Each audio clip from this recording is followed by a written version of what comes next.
Tenth Canto, the Song Bonum, Chapter 33, Rasa Dance. Shukadev Goswami said, when the cowherd girls heard the Supreme Personality of Godhead speak these most charming words, they forgot their distress caused by separation from him. Touching his transcendental limbs, they felt all their desires fulfilled. There on the Yamuna's banks, Lord Govinda there then began the pastimes of the Rasa dance in the company of those jewels among women, the faithful gopis, who joyfully linked their arms together. The festive Rasa dance commenced with the gopis arrayed in a circle. Lord Krishna expanded himself and entered between each pair of the gopis, and as that master of mystic power placed his arms around their necks, each girl thought he was standing next to her alone. The demigods and their wives were overwhelmed with eagerness to witness the Rasa dance, and they soon crowded the sky with their hundreds of celestial airplanes. Kettle drums then resounded in the sky with flowers rained down, and the chief Gandharvas and their wives sang Lord Krishna's spotless glories. A tumultuous sound arose from the armlets, ankle bells, and waist bells of the gopis as they sported with their beloved Krishna in the circle of the Rasa dance. In the midst of the dancing gopis, Lord Krishna appeared most brilliant, like an exquisite sapphire in the midst of golden ornaments. As the gopis sang in praise of Krishna, their feet danced, their hands gestured, and their eyebrows moved with playful smiles. With their braids and belts tied, their waists bending, their faces perspiring, the garments on their breasts moving in this way and that, and their earrings swinging on their cheeks, Lord Krishna's young consorts shone like streaks of light. Observing Krishna's playful activities from their airplanes, were entranced and became agitated with lust. Indeed, even the moon forest on the bank of the Yamuna, this forest was filled to its limits with breezes carrying the fragrance of all flowers growing on the land and in the water. Of Brahma had passed, Lord Krishna advised the gopis to return to their Sudarshan, circumambulated him, bowed down to offer him homage, and then returned to his heavenly planet. Nanda Maharaj was thus delivered from peril. The inhabitants of Braj were astonished to see the mighty power of Sri Krishna. Dear Krishna, dear King, they then completed their worship of Lord Shiva and returned to Braj, along the way respectfully describing Krishna's powerful acts. Once Lord Govinda and Lord Rama, the performers of wonderful feats, were playing in the forest at night with the young girls of Braj. Krishna and Balaram wore flower garlands and spotless garments, and their limbs were beautifully decorated and anointed. The women sang their glories in a charming way, bound to them by affection.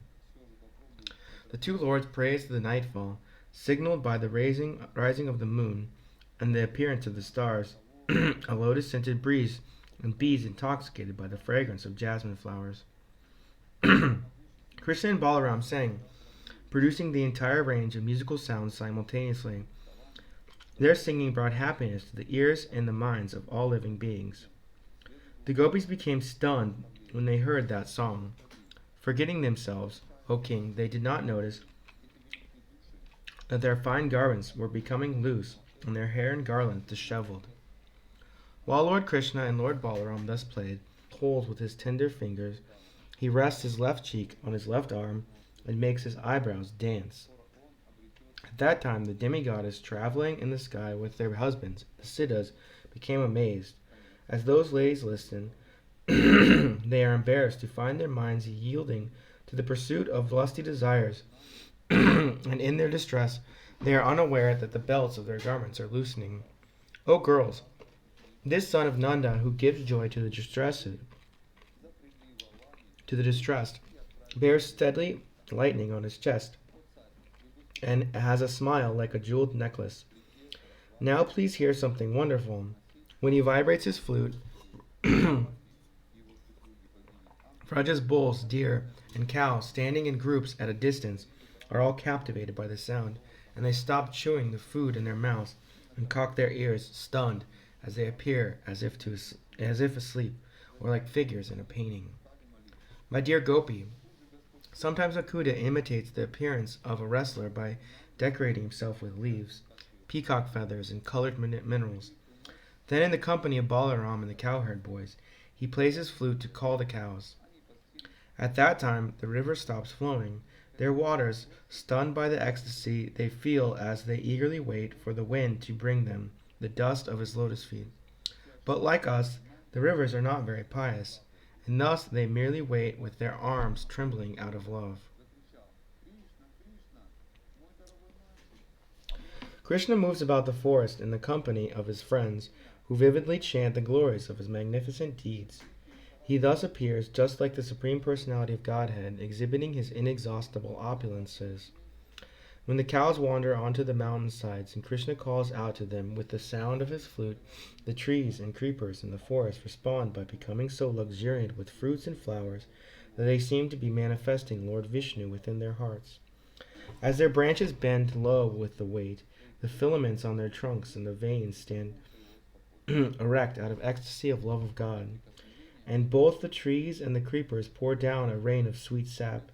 Maddened by divine honey-like aroma of the tulsi flowers on the garland Krishna wears, swarms of bees sing loudly for him, and that most beautiful of all persons thankfully acknowledges the acclaims of their song by taking his flute to his lips and playing it. The charming flute song then steals away the minds of the cranes, swans, and other lake-dwelling birds. Indeed, they approach Krishna, close their eyes, and maintaining strict silence, worship him by fixing their consciousness upon him in deep meditation.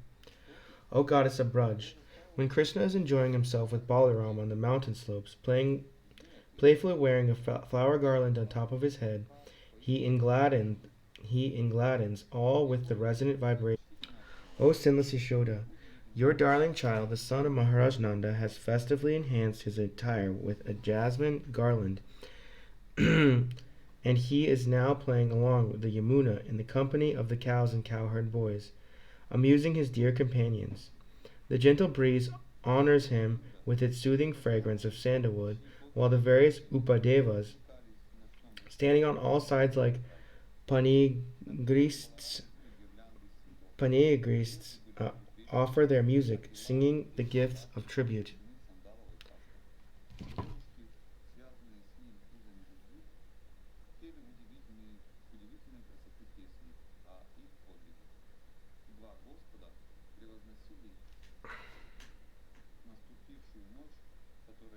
Out of great affection for the cows of Braj, Krishna became the lifter of Govardhan Hill.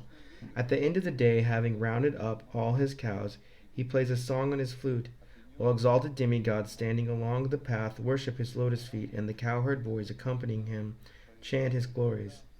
His garland is powdered by the dust rays from the cow's hooves, and his beauty, enhanced by his fatigue, creates an ecstatic festival for everyone's eyes. Eager to fulfill his friends' desires, Krishna is the moon arisen in the womb of Mother Yashoda.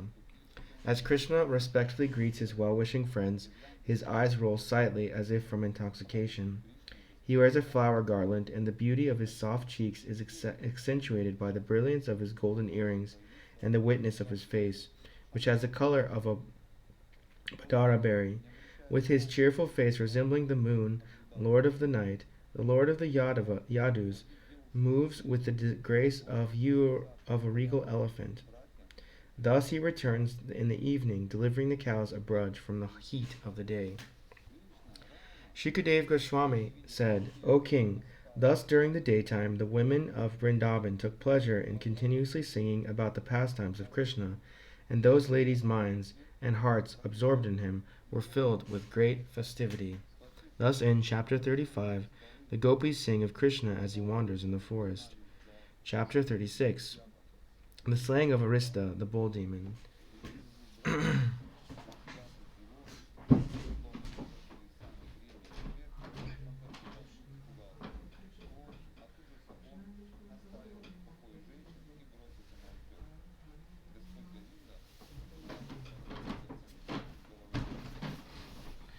Shukadeva Goswami said, the demon Arista then came to the cowherd village, appearing in the form of a bull with a large hump. He made the earth tremble as he tore it apart with his hooves. Aristasura bellowed very harshly and pawed the ground with his tail raised and his eyes glaring. He began to tear up the embankments with the tips of his horns, every now and then passing a little stool in urine. My dear king, clouds hovered about the sharp-horned Aristasura's hump, making it for a mountain. And when the cowherd men and ladies caught sight of the demon, they were struck with terror. Indeed, the strident reverberation of his roar so frightened the pregnant cows and women that they lost their fetuses in miscarriages. The domestic animals fled the pasture in fear. O king, and all the inhabitants rushed to Lord Govinda for shelter, crying, Krishna, Krishna. When the Supreme Lord saw the cowherd community distraught and fleeing in fear, he calmed them, saying, Don't be afraid. Then he called out to the bull demon as follows. You fool, what do you think you are doing, you wicked rascal, frightening the cowherd community and the animals when I am here just to punish corrupt miscreants like you? Having spoken these words, the infallible Lord Hari slapped his arms with his palms, further angering Arista with a loud sound. The Lord then casually threw his mighty serpentine arms over the shoulders of his friend and stood facing the demon. Thus provoked, Arista pawed the ground with one of his hooves, and then, with the clouds hovering around his upraised tail, furiously charged Krishna. Pointing the tips of his horns straight ahead, and glaring menacingly at Lord Krishna from the corners of his bloodshot eyes, Arista rushed towards him at full speed, like a thunderbolt hurled by Indra. The Supreme Lord Krishna seized Aristasura by the horns and threw him back 18 steps, just as an elephant might do when frightening a rival elephant. Thus repulsed by the Supreme Lord, the bull demon got up, and breathing hard and sweating all over his body, again charged him in a mindless rage. As Arista attacked, Lord Krishna seized him by the horns and knocked him to the ground with his foot. The Lord then thrashed him as if he were a wet cloth, and finally he yanked out one of the demon's horns and struck him with it until he lay prostrate. Vomiting blood and profusely excreting stool and urine, kicking his legs and rolling his eyes about, Aristasura thus went painfully to the abode of death. The demigods honored Lord Krishna by scattering flowers upon him. Having thus killed the bull demon Arista, he who is the festival for the gopis' eyes entered the cowherd village with Balaram.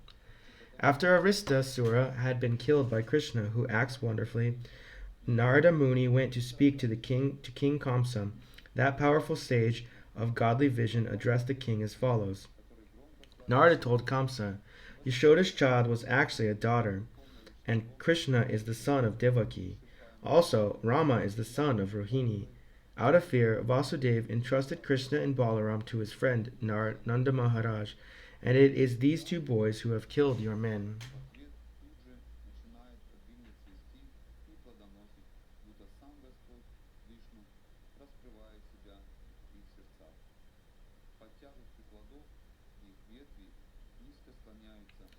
Upon hearing this, the master of the Bojas became furious and lost control of his senses. He picked up a sharp sword to kill Vasudeva. But Narada restrained Kamsa by reminding him that it was the two sons of Vasudeva who could cause his death. Kamsa then had Vasudeva and his wife shackled in iron chains. After Narada left, King Kamsa summoned Kishi and ordered him, Go kill Rama and Krishna. The king of the Bojas next called for his ministers, headed by Mushtika, Chanura, Shala, and Toshala, and also for his elephant keepers. The king addressed them as follows. My dear heroic Chanura and Mustika, please hear this. Rama and Krishna, the sons of Anakadundubi, Vasudeva, are living in Narada's cowherd village. It has been predicted that these two boys will be the cause of my death. When they are brought here, kill them on the pretext of engaging them in a wrestling match.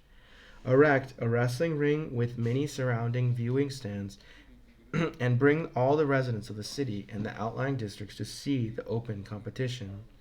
You, elephant keeper, my good man, should position the elephant Kuvalayapida at the entrance to the wrestling arena and have him kill my two enemies. Commence the bow sacrifice on the Chaturdashi day in accordance with the relevant Vedic injunctions. In the ritual slaughter, offer the appropriate kinds of animals to the magnanimous Lord Shiva. Having thus commanded his ministers, Kamsa next called for Akrura, the most eminent of the Yadus. Kamsa knew the art of securing personal advantage, and thus he took Akrura's hand and his own and spoke to him as follows. My dear Akrura, most charitable one, please do me a friendly favor out of respect. Among the Bhojas and Vrishnis there is no one else as kind to us as you.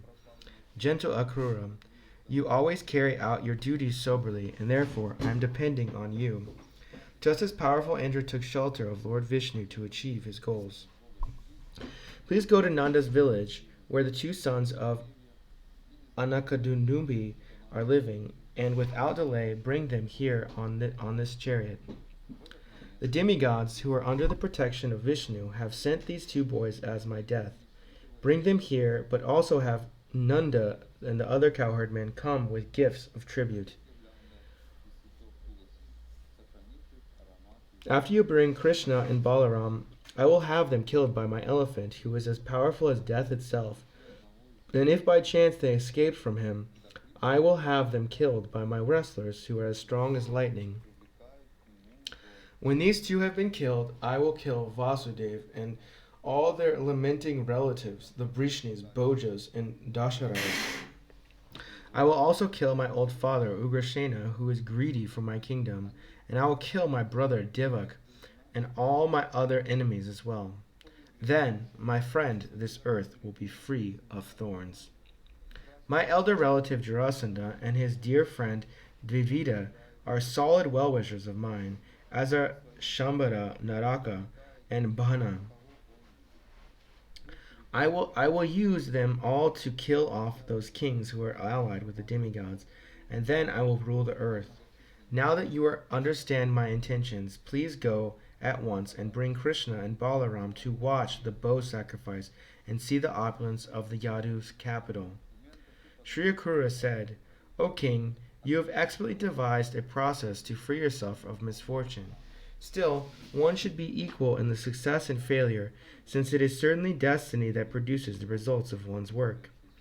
An ordinary person is determined low to act on his desires, even when fate prevents their fulfillment.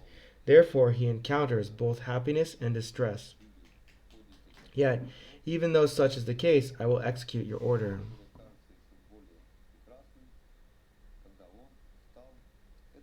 Shukadev Goswami said, having thus instructed Akrura, King Kamsa dismissed his ministers and retired to his quarters, and Akrura returned home. Thus ends Chapter 36, the slaying of Arista, the bull demon. Chapter 37, the killing of the demons Keshi and Vyoma. Shukadev Goswami said, the demon Keshi, sent by Kamsa, appeared in Braj as a great horse. Running with the speed of the mind, he tore up the earth with his hooves. The hairs of his mane scattered the clouds of the demigods' airplanes throughout the sky, and he terrified everyone present with his loud neighing. When the Supreme Personality of Godhead saw how the demon was frightening his village of Gokul by the neighing terribly and shaking the clouds with his tail, the Lord came forward to meet him. Keshi was searching for Krishna to fight. So when the Lord stood before him and challenged him to approach, the horse responded by roaring like a lion. Seeing the Lord standing before him, Keshi ran toward him in extreme rage, his mouth gaping as if to swallow up the sky. Rushing with furious speed, the unconquerable and unapproachable horse demon tried to strike the lotus-eyed Lord with his two front legs. But the transcendental Lord dodged Keshi's blows, and then, with his arms angrily, seized the demon by the legs, whirled him around in the air, and contemptuously threw him the distance of 100 bow lengths, just as Garuda might throw a snake. Lord Krishna then stood there. Upon regaining consciousness, Keshi angrily got up, opened his mouth wide, and again rushed to attack Lord Krishna. But the Lord just smiled and thrust his left arm into the horse's mouth as easily as one would make a snake enter a hole in the ground. Keshi's teeth immediately fell out when they touched the Supreme Lord's arm, which to the demon felt as hot as molten iron. Within Keshi's body, the Supreme Personality of arms then expanded greatly, like a diseased stomach swelling because of neglect. As Lord Krishna's expanding arm completely blocked Keshi's breathing, his legs kicked convulsively, his body became covered with sweat, and his eyes rolled around. The demon then passed stool and fell to the ground, dead. The mighty armed Krishna withdrew his arm from Keshi's body, which now appeared like a long karkatika fruit. Without the least display of pride at having so effortlessly killed his enemy, the Lord accepted the demigod's worship in the form of a flower rained down from above. My dear king, thereafter Lord Krishna was approached in a solitary place by the great sage among the demigods, Narada Muni. That most exalted devotee spoke as follows to the Lord, who effortlessly performs his pastimes. Narada Muni said, O Krishna, Krishna, unlimited Lord, source of all mystic power, Lord of the universe, O Vasudeva, shelter of all beings and best of the Yadus, O Master, you are the supreme soul of all created beings, sitting unseen within the cave of the heart, like a fire dormant within kindling wood. You are the witness within everyone, the Supreme Personality of Godhead, and the ultimate controlling deity. You are the shelter of all souls, and being the supreme controller, you fulfill your desires simply by your will. By your personal creative potency, you manifested in the beginning the primal modes of material nature, and through their agency you create, maintain, and then destroy this universe. You, that very same creator, have now descended on earth to annihilate the Daitya, Paramatta, and Rakshasa demons who are posing as kings, and also to protect the godly. The horse demon was so terrified that his neighing frightened the demigods into leaving their heavenly kingdom. But by our good fortune you have enjoyed the sport of killing him. In just 2 days, O Almighty Lord, I will see the deaths of Chanura, Mustika, and other wrestlers, along with those of the elephants, Kuvalayapida and King Kamsa, all by your hand. Then I will see you kill Kalayavana, Mura, Naraka, and the conch demon. And I will also see you steal the Prajapati flower and defeat Indra. I will then see you marry many daughters of heroic kings after playing for them with your valor. Then, O Lord of the universe in Dwarka, you will deliver King Nriga from the curse and take for yourself the Samyataka jewel. Together with another wife, you will bring back a Brahmana's dead son from the abode of your servant Yamaraj, and thereafter you will kill Paundraka, burn down the city of Kashi, and annihilate Dantavakra, the king of the city, Chedi, during the great Rajasura's sacrifice. I shall see all these heroic pastimes along with many others. You will perform during your residence in Dwarka. These pastimes are glorified on this earth in the songs of the transcendental poets.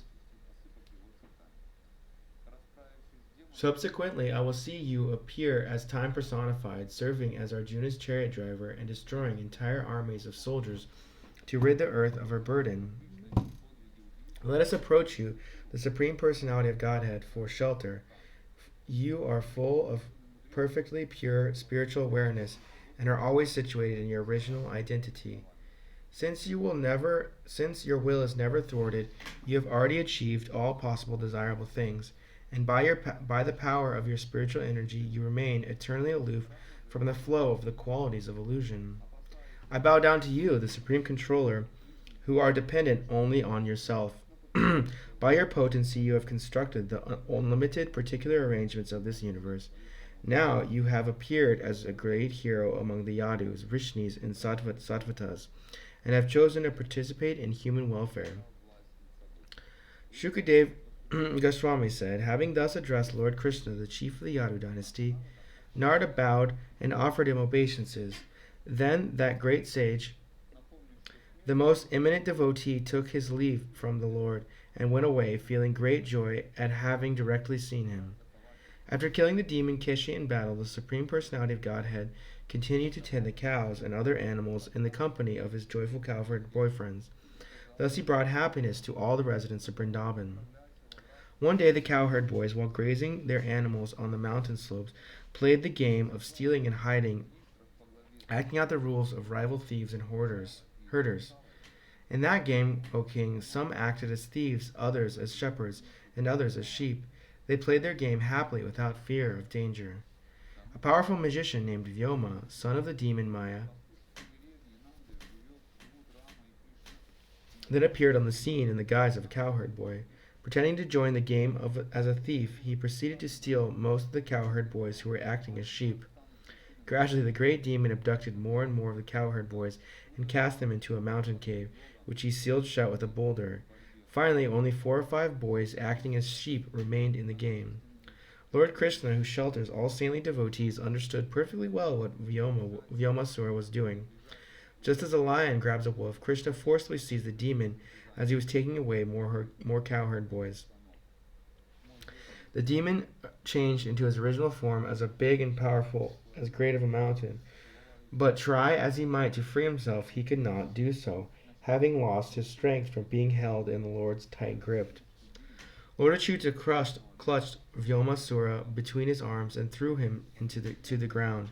Then, while the demigods in heaven looked on, Krishna killed him the same way that one kills a sacrificial animal. Krishna then smashed the boulder blocking the cave's entrance and led the trapped cowherd boys to safety. Thereafter, as the demigods and cowherd boys sang his glories, he returned to his cowherd village, Gokul. Thus end chapter 37 of the Srimad Bhagavatam, Canto 10, the killing of the demons Keshi and Vyoma. Chapter 38, Akrura's arrival in Vrindavan. Shukadeva Goswami said, after passing the night in the city of Mathura, the high-minded Akrura mounted his chariot and set off for the cowherd village of Nanda Maharaj.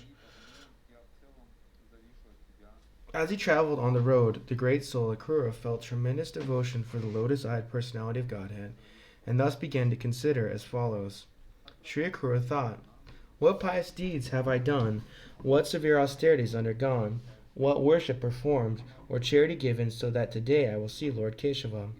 Since I am the materialistic person absorbed simply in sense gratification, I think it is as difficult for me to have gotten this opportunity to see Lord Uttama Shloka, as it would be for me to be born a Shudra to be allowed to recite the Vedic mantras.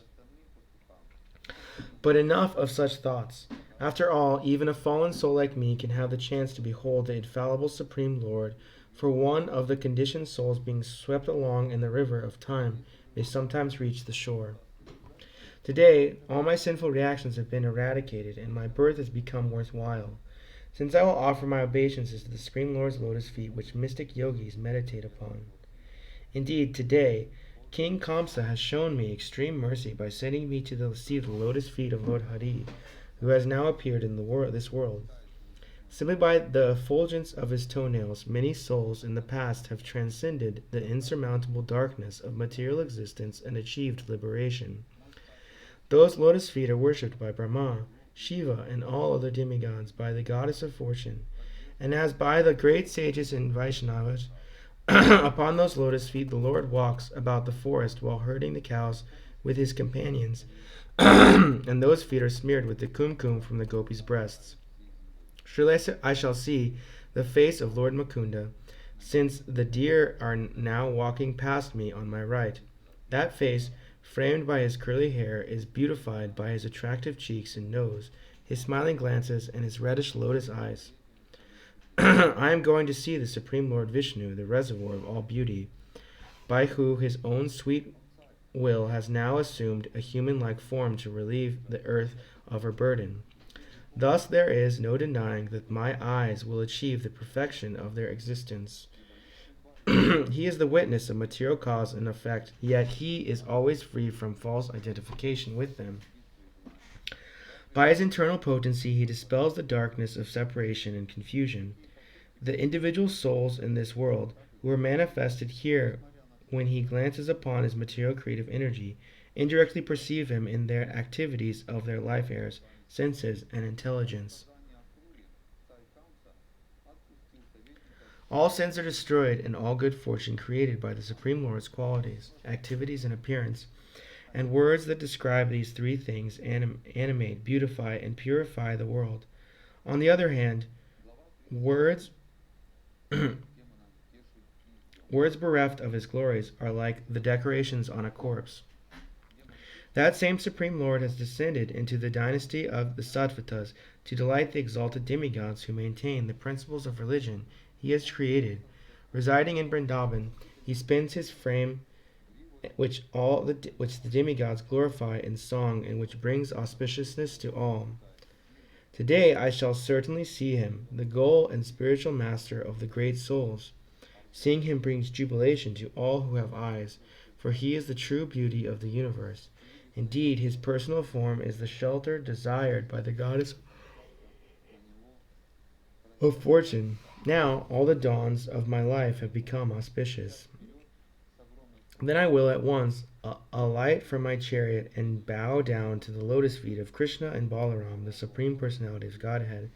Theirs are the same feet that great mystic yogis striving for self-realization bear within their minds. I will also offer my obeisances to the Lord's cowherd boyfriends and to all other residents of Vrindavan.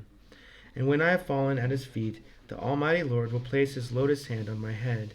For those who seek shelter in him, because they are greatly disturbed by the powerful serpent of time, that hand removes all fear. By offering charity to that lotus hand, Paundra and Bali earned the status of Indra, king of heaven, and during the pleasure pastimes of the Rasa dance, when the Lord wiped away the gopis' perspiration and removed their fatigue, the touch of their faces made that hand as fragrant as a sweet flower. The infallible Lord will not consider me an enemy, even though Kamsa has sent me here as his messenger.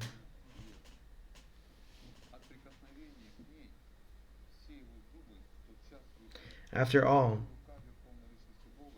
the omniscient Lord is the actual knower of the field of this material body, and with his perfect vision he witnesses, both externally and internally, all the endeavors of the conditioned soul's heart.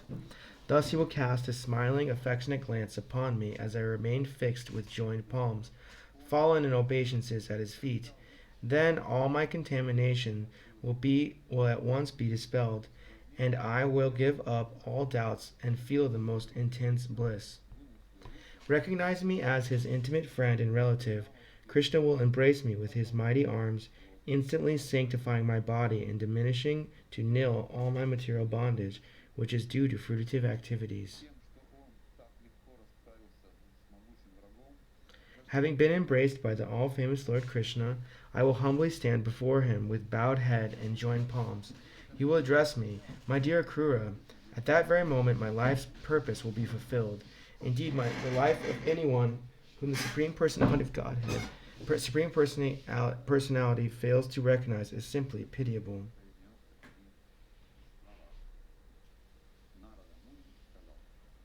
The Supreme Lord has no favorite and no dearmost friend, nor does he consider anyone undesirable, despicable, or fit to be neglected. All the same, he lovingly reciprocates with his devotees in whatever manner they worship him, just as these trees of heaven fulfill the desires of whoever approaches them.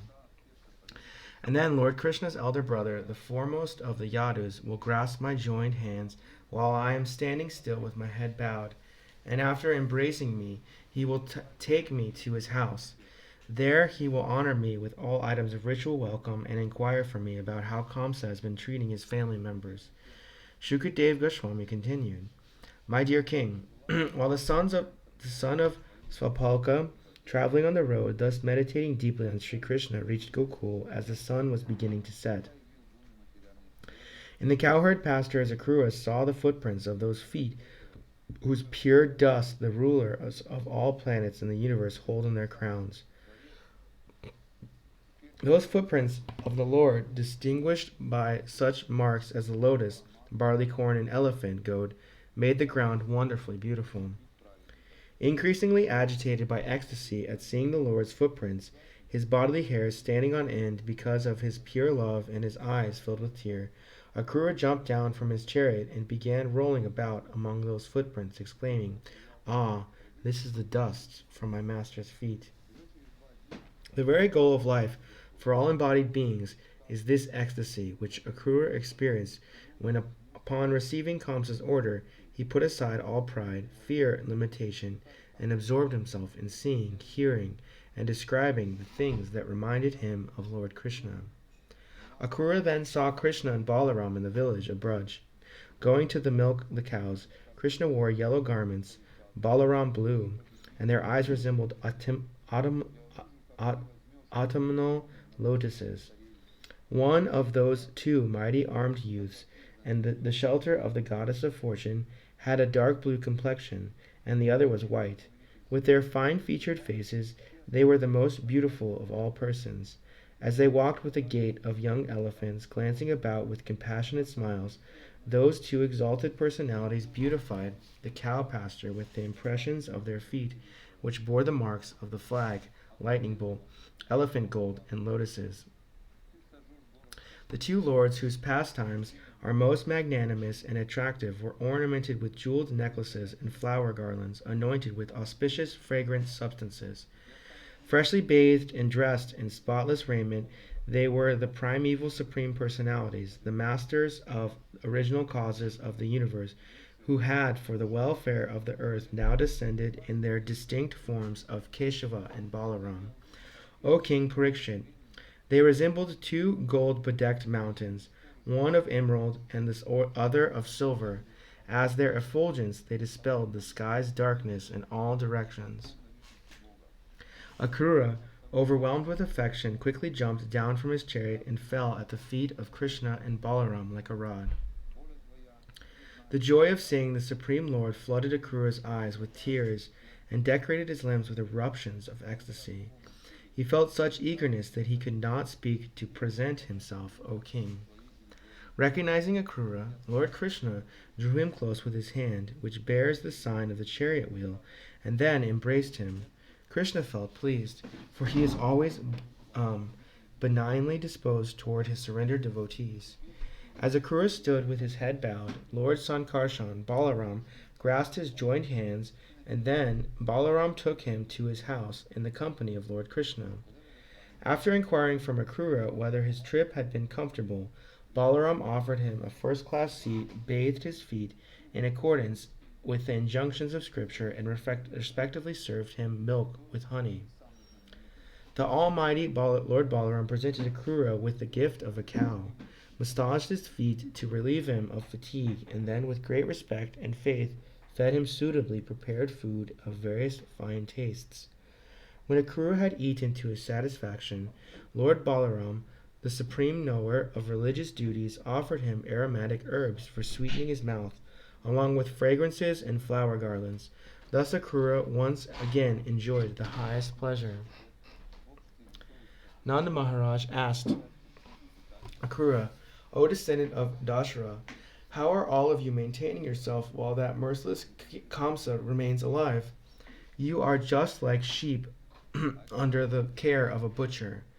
That cruel, self-serving Kamsa murdered the infants of his own sister in her presence, even as she cried in anguish. So why should we even ask about the well-being of you, his subjects?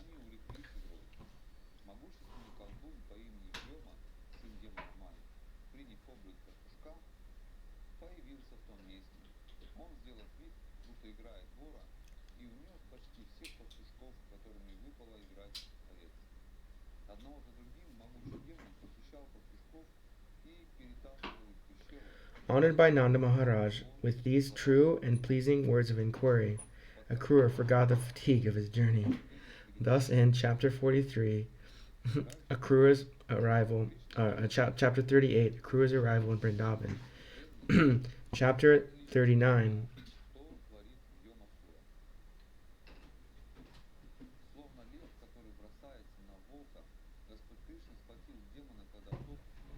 Akrura's vision.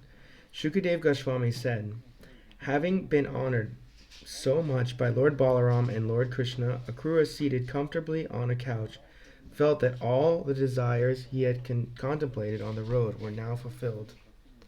My dear king, what is unattainable for one who has satisfied the Supreme Personality of Godhead, the shelter of the Goddess of Fortune? Even so, those who are dedicated to his devotional service never want anything from him. After the evening meal, Lord Krishna, the son of Devaki, asked Akrura how Kamsa was treating their dear relatives and friends, and what the king was planning to do. The Supreme Lord said, "My dear gentle Uncle Akrura, was your trip here comfortable? May all good fortune be yours. Are our well-wishing friends and our relatives, both close and distant, happy and in good health?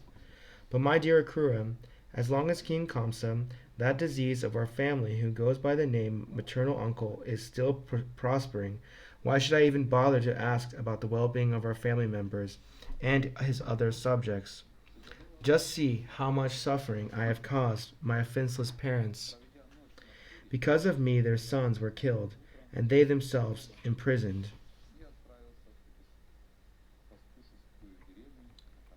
By good fortune we have today fulfilled our desire to see you, our dear relative. O gentle uncle, please tell us why you have come." Shukadev Goswami said, in response to the Supreme Lord's request, Akrura, the descendant of Madhu, described the whole situation, including King Kamsa's enmity toward the Yadavas and his attempt to murder Vasudeva. Akrura relayed the message he had been sent to deliver.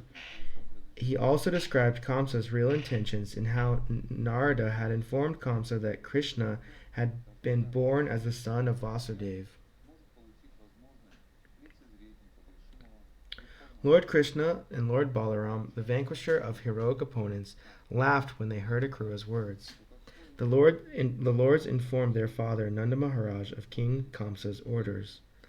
Nanda Maharaj then issued orders to the cowherd men by having the village constable make the following announcement throughout Nanda's domain of Braj.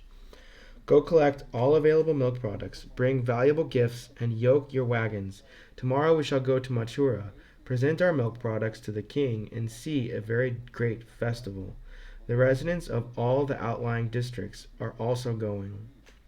When the young gopis heard that Akrura had come to Braj to take Krishna and Balaram to the city, they became extremely distressed. Some gopis felt so pained at heart that their faces turned pale from their heavy breathing. Others were so anguished that their dresses, bracelets, and braids became loose. Other gopis entirely stopped their sensory activities and became fixed in meditation on Krishna. They lost all awareness of the external world, just like those who attain the platform of self-realization. And still other young women fainted simply by the remembering of the words of Lord Sauri, Krishna. These words, decorated with wonderful phases and expressed with affectionate smiles, would deeply touch the young girls' hearts. The gopis were frightened at the prospect of even the briefest separation from Lord Mukunda. So now, as they remembered his graceful gait, his pastimes, his affectionate smiling glances, his heroic deeds, and his joking words, which would relieve the distress, they were all beside themselves with anxiety at the thought of the great separation about to come. They gathered in groups and spoke to one another, their faces covered with tears and their minds fully absorbed in Achyuta. The gopis said, "O Providence, you have no mercy. You bring embodied creatures together in friendship and love, and then senselessly separate them before they fulfill their desires. This whimsical play of yours is like a child's game." Having shown us Mukunda's face, framed by dark locks and beautified by his fine cheeks, raised nose, and gentle smiles which eradicated all misery, you are now making that face invisible. This behavior of yours is not at all good.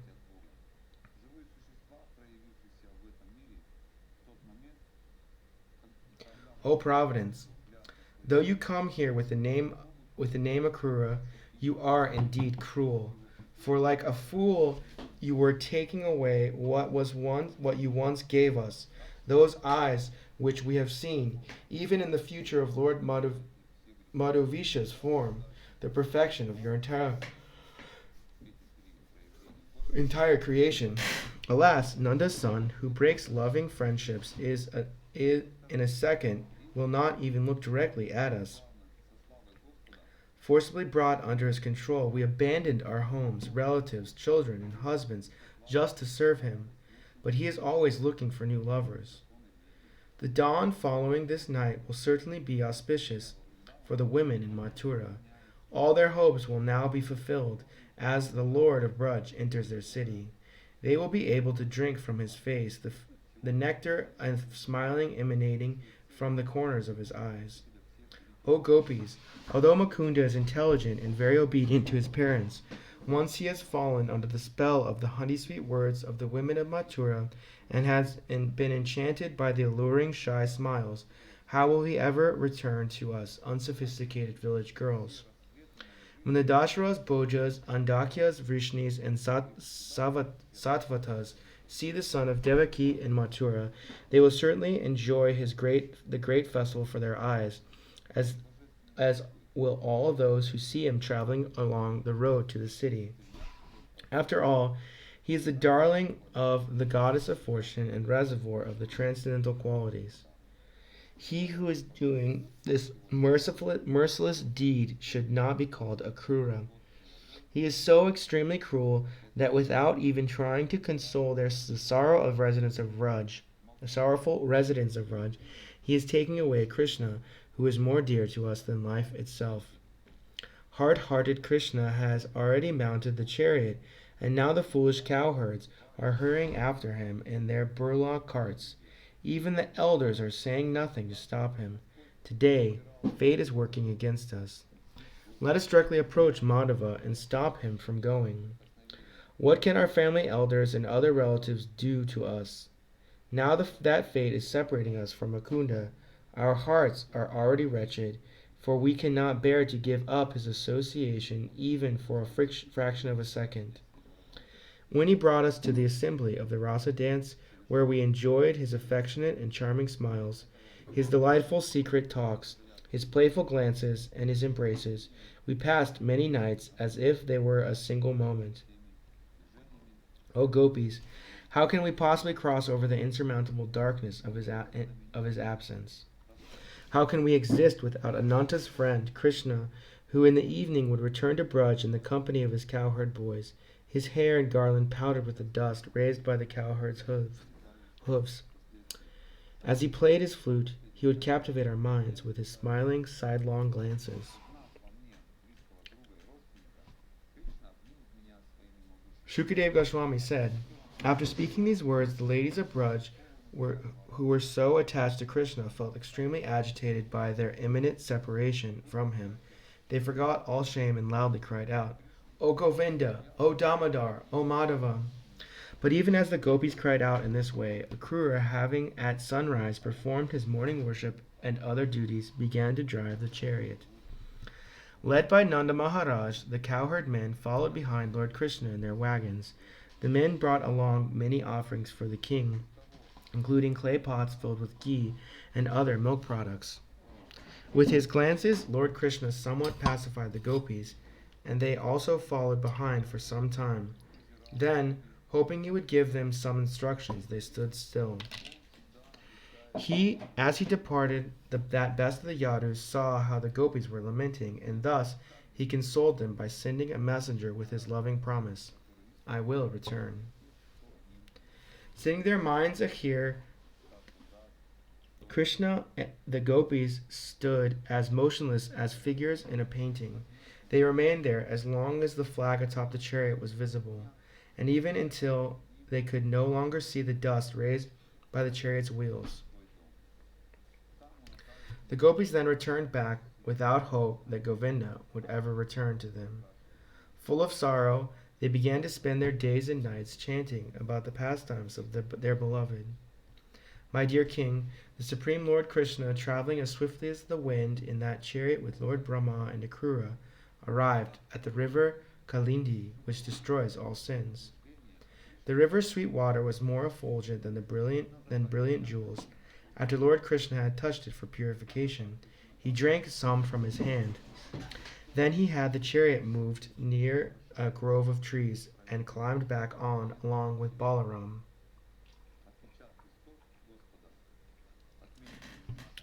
Akrura asked the two lords to take their seats on the chariot. Then, taking their permission, he went to a pool in the Yamuna to take his bath, and as enjoined in the scriptures. While immersing himself in the water and reciting eternal mantras from the Vedas, Akrura suddenly saw Balaram and Krishna before him. Akrura thought, how can the two sons of Anakandundubi, who are sitting in the chariot, be standing here in the water? They must have left the chariot. But when he came out of the river, there they were on the chariot, just as before. Asking himself, was the vision I had of them in the water an illusion? Akrura re-entered the pool. There, Akrura now saw Anantashesha, the lord of the serpents, receiving praise from the Siddhas, Chandranas, Gandharvas, and demons, who all had their heads bowed. The personality of Godhead, whom Akrura saw, had thousands of heads, thousands of hoods, and thousands of helmets. His blue garments and his fair complexion, as white as the filaments of a lotus stem, made him appear like a white Kailash mountain with its many peaks. Akrura then saw the Supreme Personality of Godhead lying peacefully on the lap of Anantashesha. The complexion of that Supreme Person was like a dark blue cloud. He wore yellow garments and had 4 arms and reddish lotus petal eyes. His face looked attractive and cheerful with its smiling, endearing glances and lovely eyebrows, its raised nose and finely formed ears, and its beautiful cheeks and reddish lips. The Lord's broad shoulders and expansive chest were beautiful, and his arms long and stout. His neck resembled a conch shell. His navel was deep, and his abdomen bore lines like those of a banyan leaf. He had large loins and hips, his thighs like an elephant's trunk, and shapely knees and shanks. His raised ankles reflected the brilliant effulgence emanating from the nails on his petal-like toes, which beautified his lotus feet. Adorned with a helmet, bracelets, and armlets, which were all bedecked with many priceless jewels, and also with a belt and sacred thread, necklaces, ankle bells, and earrings, the Lord shone with dazzling effulgence. In one hand he held a lotus flower, in the other a conch-shell disc and club.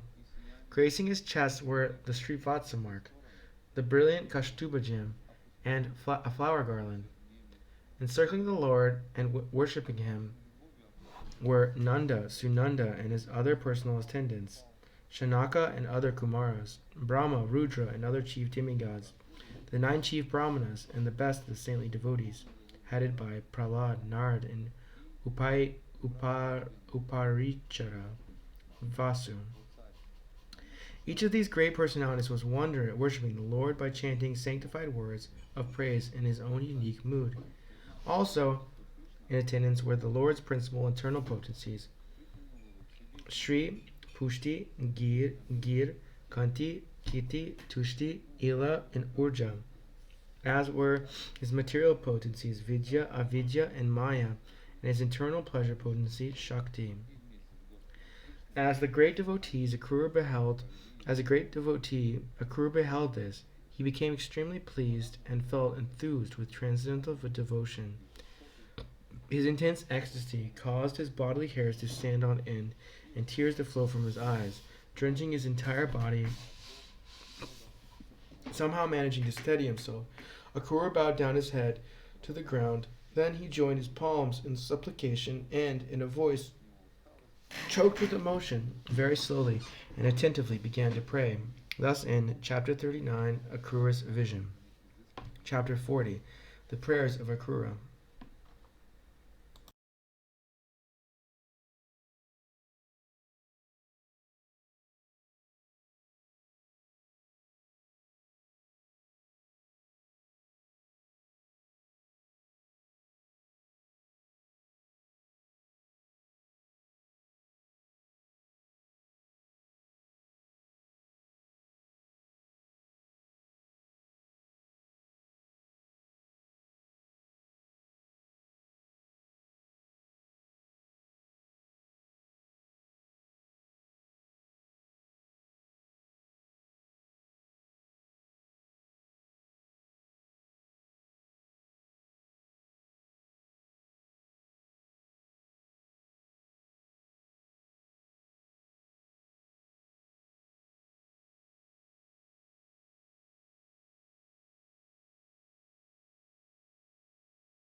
The ladies of Mathura had repeatedly heard about Krishna, and thus, as Brahmanas standing along the way honored the two lords with presentations of yogurt, unbroken barley corns, pots full of water, garlands, fragrant substances such as sandalwood paste, and other items of worship.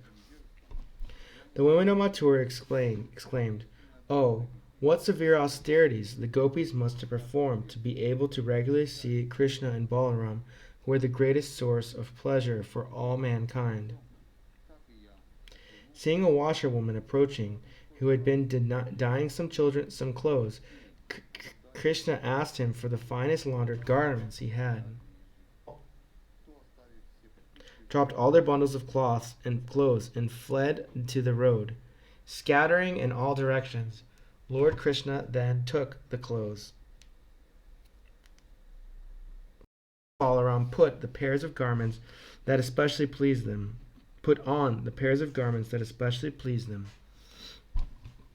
And then Krishna distributed the remaining clothes among the cowherd boys, leaving some scattered on the ground. All living beings. Please order me, your servant, to do whatever you wish.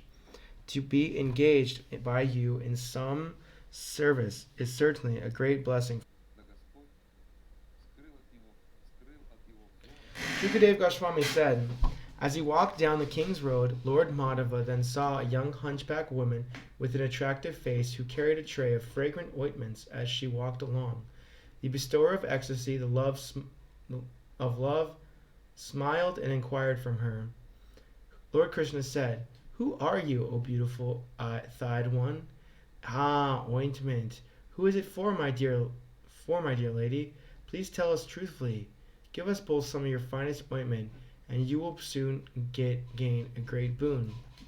The maidservant replied, "O handsome one, I am the servant of the king Kamsa, who highly regards me for the ointments I make. My name is Trivakra. Who else but you two deserve my ointments?"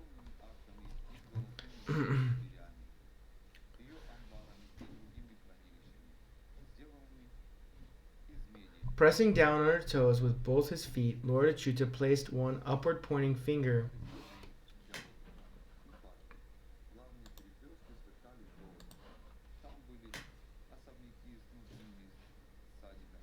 of each hand under her chin and straightened up her body. Simply by Lord Mukunda's touch, Trivikara was suddenly transformed into an exquisitely beautiful woman with straight, evenly proportioned limbs and large hips and breasts. Now endowed with beauty, character, and generosity, Trivikara began to feel lusty desires for Lord Keshava. Taking hold of the ends of his upper cloth, she smiled and addressed him as follows. Trivikara said, "Come, O hero, let us go to my house. I cannot bear to leave you here, O best of the males. Please take pity on me, since you have agitated my mind." Thus entreated by the woman, Lord Krishna first glanced at the face of Balaram, who was watching the incident, and then at the face of the cowherd boys. Then with a laugh, Krishna replied to her as follows. Lord Krishna said, "O lady with beautiful eyebrows, as soon as I fulfill my purpose, I will certainly visit your house where men can relieve their anxieties. Indeed, you are the best refuge for homeless travelers." Leaving her with these sweet words, Lord Krishna walked further down the road.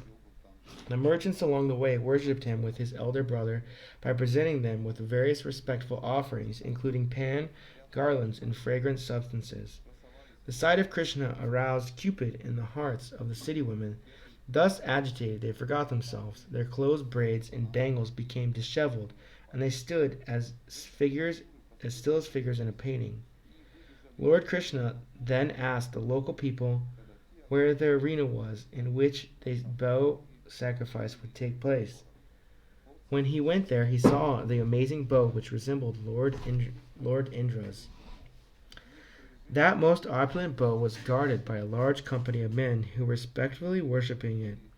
Krishna pushed his way forward and, despite one guard's attempts to stop him, picked it up, easily lifting the bow with his left hand.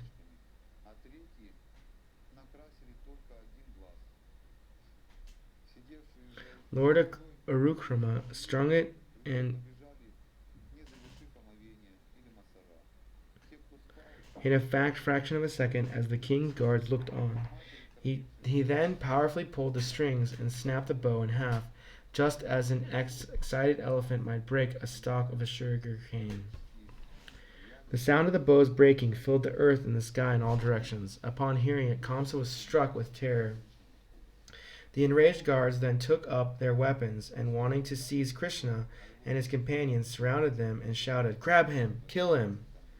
Seeing the guards coming upon them with evil intent, Balaram and Keshava took up the two halves of the bow and began striking the guards and soldiers, all simply as a game. He remained awake for a long time, and both while awake and while dreaming he saw many bad omens, messengers of death. When he looked at his reflection, he could not see his head.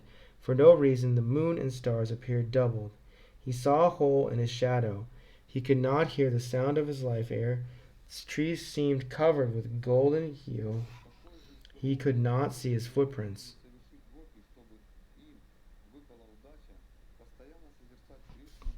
He dreamt that he was being embraced by ghosts, riding a donkey and drinking poison, and also that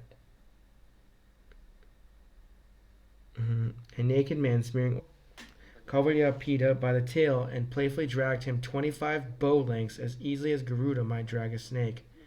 As Lord Achyuta held on the elephant, the animal all over him pulled down the twin Arjuna trees and killed Sankachuta, Keshi, Dhanuk, and similar demons. He saved the cows and the cowherds from the forest fire and subdued the serpent Kalia. He removed Lord Indra's false pride by holding up the best of the mountains with one hand for an entire week, thus protecting the inhabitants of Gokul from rain, wind, and hail.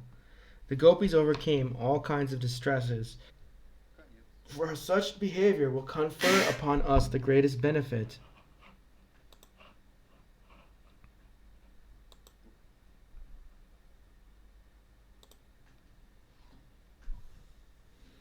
We are just young boys and should play with those of equal strength.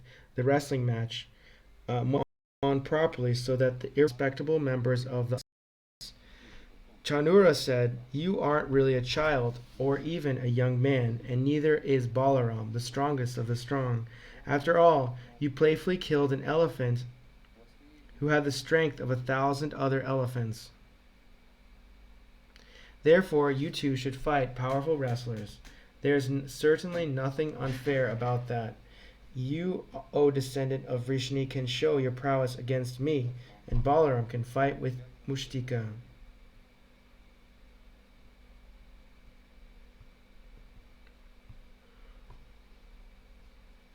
Thus, in chapter 43, Krishna kills the elephant, Kavalya. Chapter 44, the killing of Kamsa.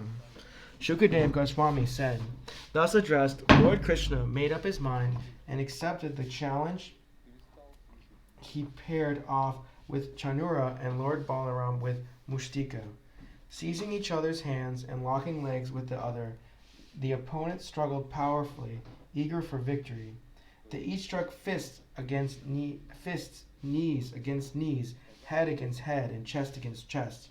Each fighter contended with his opponent by dragging him about in circles, shoving and crushing him, throwing him down and running before and behind him, forcibly lifting and carrying each other, pushing each other away and holding each other down. The fighters hurt even their own bodies in their great eagerness for victory. My dear king, all the women present, considering the match an unfair fight between the strong and the weak, felt extreme anxiety due to compassion. They assembled in groups around the arena and spoke to one another as follows. The women said, "Alas, what a greatly irreligious act the members of this royal assembly are committing. As the king watches this fight between the strong and the weak, they also want to see it. What comparison can there be between these two professional wrestlers with limbs as strong as lightning bolts and bodies resembling mighty mountains, and these two young, immature boys with exceedingly tender limbs? Religious principles have certainly been violated in this assembly. One should not remain for even a moment in a place where irreligion is flourishing. A wise person should not enter an assembly if he knows the participants there are committing acts of impropriety. And if, having entered such an assembly, he fails to speak the truth, speaks falsely, or pleads ignorance, he will certainly incur sin. Just see the lotus face of Krishna as he darts around his foe. That face, covered with drops of perspiration brought on by the strenuous fight, resembles the lotus covered with dew. Don't you see the face of Lord Balaram with its eyes coppered red from his anger toward Mustika, and its beauty enhanced by his laughter and absorption in the fight? How pious are the tracts of land in Braj! For there, the primeval personality of God had distinguished himself with human traits, wanders about enacting his many pastimes, adorned with wonderfully variegated forest garlands.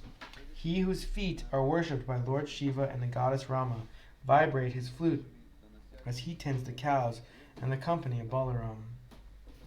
What austerities must the gopis have performed, with their eyes they always drink the nectar of Lord Krishna's form, which is the essence of loveliness, and is not to be equaled or surpassed. That loveliness is the only abode of beauty, fame, opulence. It is self-perfect, ever fresh, and extremely rare.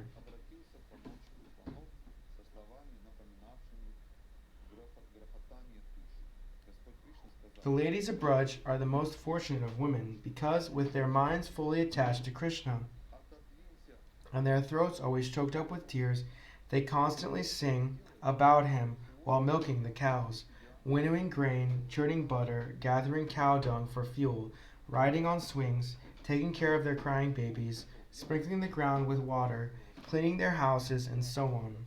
By their exalted Krishna consciousness, they automatically acquire all desirable things.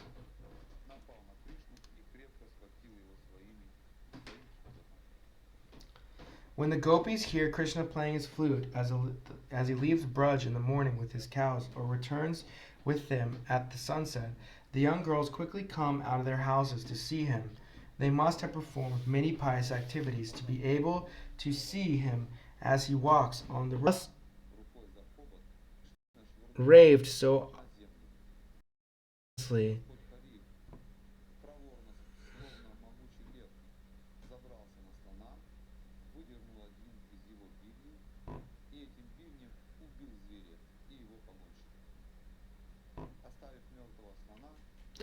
As Kamsa thus raved so audaciously, the infallible Lord Krishna, the infallible Lord Krishna, intensely angry, quickly and easily jumped up onto the high royal dais. Seeing Lord Krishna approaching like death personified, the quick-witted Kamsa instantly rose from his seat and took up his sword and shield. Sword in hand, Kamsa moved quickly from the side to side like a hawk in the sky. But Lord Krishna, whose fearsome strength is irresistible, powerfully seized the demon, just as the son of Tarksha might capture a snake.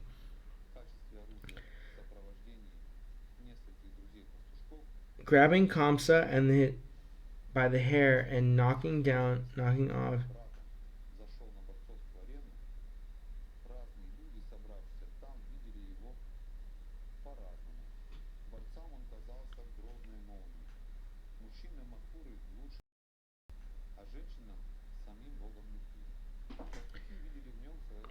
Grabbing Kamsa by the hair and knocking him to death, of the well-wishing husbands came forward with tearful eyes, beating their heads.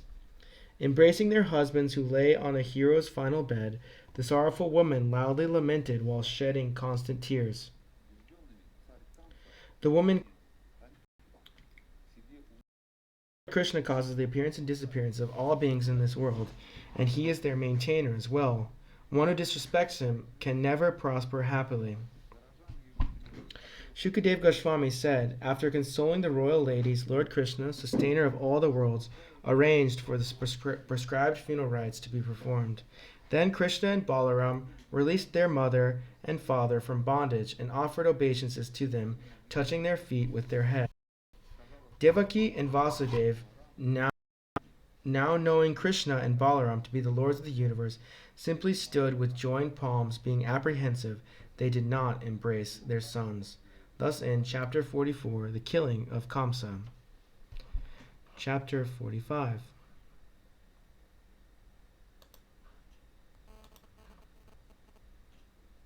In 1 second.